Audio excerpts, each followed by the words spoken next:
अब अगले दिन हयामी की आंखें अपने रूम में खुलती हैं। यहाँ पर ईसे उसके लिए पॉरेज लेकर आया था। वो उससे कल के इंसिडेंट के बारे में पूछना चाहता था, पर हयामी को कुछ भी याद नहीं था।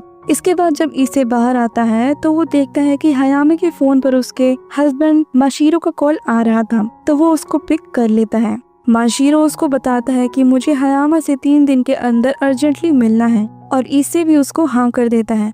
फिर वो हयामी के पास आकर उसको बता देता है, पर हयामी ऐसा नहीं चाहती थी कि वो अपने हस्बैंड से मिले, पर ईसे के जोर जबरदस्ती करने पर वो मान जाती है। वो उसको कहता है कि तुम उसकी जासूसी करो और बाद में उसको पकड़ो और उससे कंपनसेशन मांगो, जो कि बहुत सारे मिलियन वोन होने चाहिए, ऐसों के साथ, बल्कि ऐसा होना चाहिए। अगले दिन दोनों जासूस बनकर माशिरो का पीछा करने लगते हैं, पर उसके खिलाफ उन्हें कोई भी सबूत नहीं मिलता है, तो वो नाराज होकर वापस घर आ जाते हैं। यहाँ पर घर आकर हयामी ग्रैंडमा से अपनी लाइफ स्टोरी बताती है कि उसने बचपन में कितने दुख सहे हैं। वो बताती है कि बचपन में उसके फादर बहुत पिया करते थे, क्योंकि उसकी मॉम की डिप्रेशन से मौत हो गई थी। उसका बचपन बहुत ही बुरा बीता और बड़े होकर उसने पार्ट टाइम रेस्टोरेंट में काम करना शुरू कर दिया, जहाँ पर वो अपने पति माशिरो से मिली थी। धीरे धीरे उनकी नजदीकियां बढ़ी और उनमें प्यार हो गया और उन्होंने शादी कर ली, पर जैसा उसने सोचा था ऐसा कुछ भी नहीं हुआ। उसकी इतनी दुख भरी कहानी सुनकर ईसे और ग्रैंडमा बहुत ही उदास हो जाते हैं। इसे कहता है कि तुम्हें उससे और भी पैसे लेने चाहिए,